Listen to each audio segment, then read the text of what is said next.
Hello, happy Thursday. I hope wherever you are that you and your loved ones are safe and well, that you're having a good week and a good day, or at the very least you're hanging in there. I wanted to share something special today.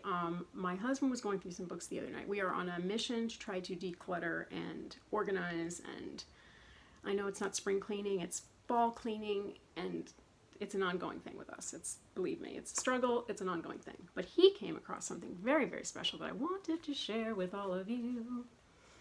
The Wind in the Willows. I love this book. It's by Kenneth Grahame. I first discovered this book when I was very, very little.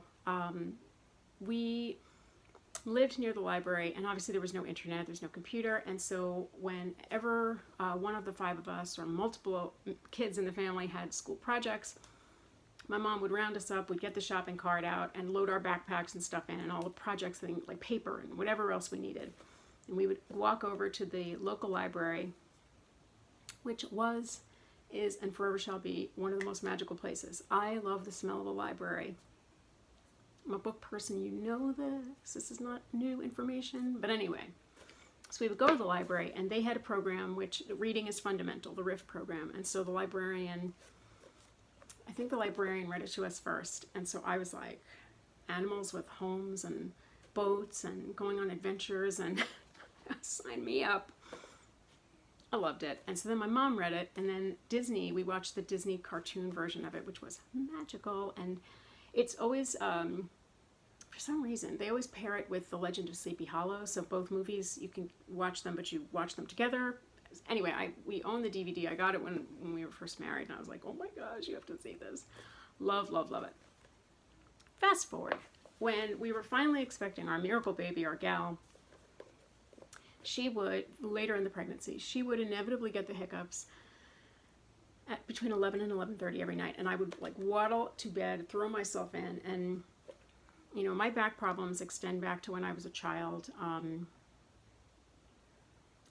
The technology is not what it is. They didn't do big, dramatic, intense testing. And so when I was in, I think, 5th grade, I had bursitis in my right shoulder. And so my pediatrician sent us to this doctor, specialist, and the extent of his testing was having me bend, and like he felt my back, and he's like, you know, she's fine, just hold your backpack, put both straps on, don't hold it on one shoulder, and it'll be good. This was the specialist.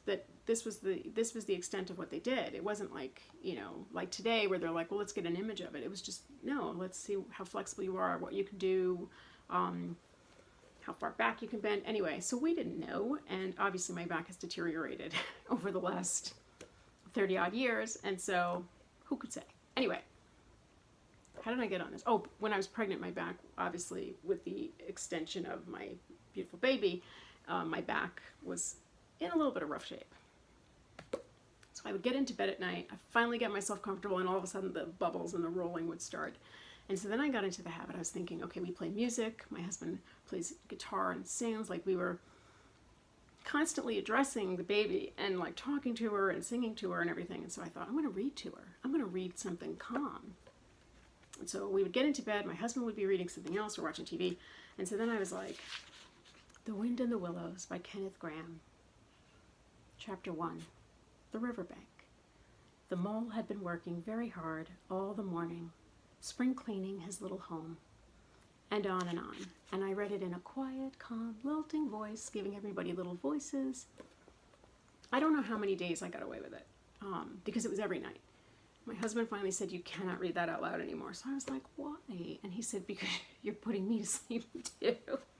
So that ended The Wind in the Willows. I also read a Sesame Street book, so it was like, you know, something calm. I probably could have read anything, but it's the way you read it and the way you share it. And so I wanted to share that little anecdote with you guys because it's a special memory. It's a funny memory to me now. And, you know, my poor husband, he, bless his heart, he's, you know, he's amazing.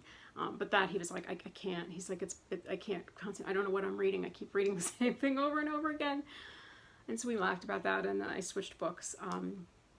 But I'm also, as I have, I think I mentioned a while back, I listened to the audiobook of The Wind in the Willows, read by the author, and it was so nice. And also The Trumpet of the Swan by E.B. White. I love that book. And it's trying to find things that bring us comfort or bring us happy memories. And I admit I hold on to things for sentimental value. Some things don't need to be held on to, but some things it's hard to get rid of them or pass them along. And books we donate or pass on or give away because books are magical and they're passports to amazing things and knowledge and everything. And so, but some of the books, it's like it's hard to pass them along because they're, plus this one's older and, little rough shape, but I love it. And it was nice to see it and bring back happy memories. The other thing is, speaking of the apartment, we're trying to declutter, as I said in the beginning, and trying to get organized. And I'm curious, what projects have you started over any span of time that you've, had stalled? And over the years, I think a lot of it was stalled because I couldn't participate. I couldn't physically help. And my husband, with a full-time job and everything else, it's tricky. He couldn't do everything. So now we're starting to get organized again and trying to, donate clothes that can be worn again and books that can be used and,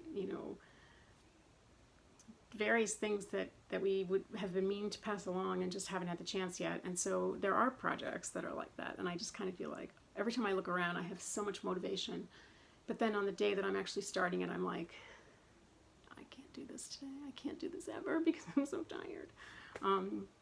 Or days when there's a migraine or days when my back is bad and I can't leave it all for my husband and daughter. So I'm curious.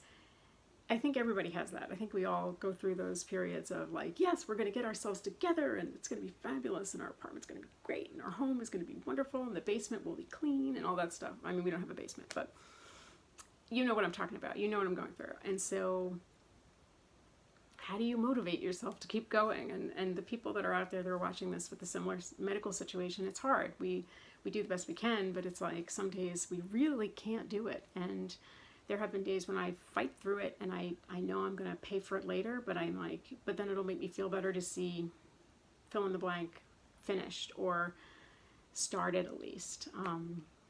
And so that's what I've been thinking about this week. Sorting through stuff, getting rid of things that no one can use again, and trying to declutter because it does make you feel better when you don't have we have enough emotional weight, enough rocks in the backpack. We don't need actual rocks in the backpack. So that is what I wanted to say this week. My blog is on a similar vein, and but that book, that story, those things bring me comfort, and maybe I will pass that book along. I don't know. I'll see. Because I can always get it out of the library and read it again. And I was thinking about reading it out loud to myself. Plus, my other thing is I read so fast. I go through books so quickly that sometimes I miss details. And so reading it out loud does help to slow you down and make sure you get every detail. And even with my blog, when I write it, as I'm editing it, I always read it out loud multiple times. I think I've mentioned that before I publish it, because when you read it out loud, you're forced to catch mistakes, because it's like, what the heck was I trying to say there? And last week, I had fixed a mistake that showed up in the Facebook version of the post, because I publish it on WordPress, but then I publish it on Facebook also for anyone that's on Facebook. But the Facebook one kept auto-correcting what I was trying to say. And so when my husband read it, he's like, I love it, but this is... So I was thinking, how did that happen? I changed it 6 times. If you ever see an error, please let me know, because I do try to fix it and get everything, to make sense. But sometimes Facebook thinks it knows better than me. Maybe it does. I don't know. Sometimes things get auto-corrected and I'm like, it's not a bad correction.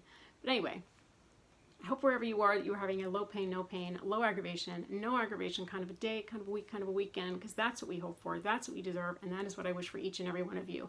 If you're liking the videos, hit the like button. If you're new here, hit the subscribe button. If you're not new here and you haven't subscribed yet, come on, what are you waiting for? I appreciate it. I appreciate all of you coming in and listening to me ramble. This week is kind of a ramble, but I had to share it with you. The wind in the willows is a magical, magical thing. Anyway, Have a good afternoon. Be well. I will see you tomorrow via the blog, next week for another video. And that's all. Take care. Bye.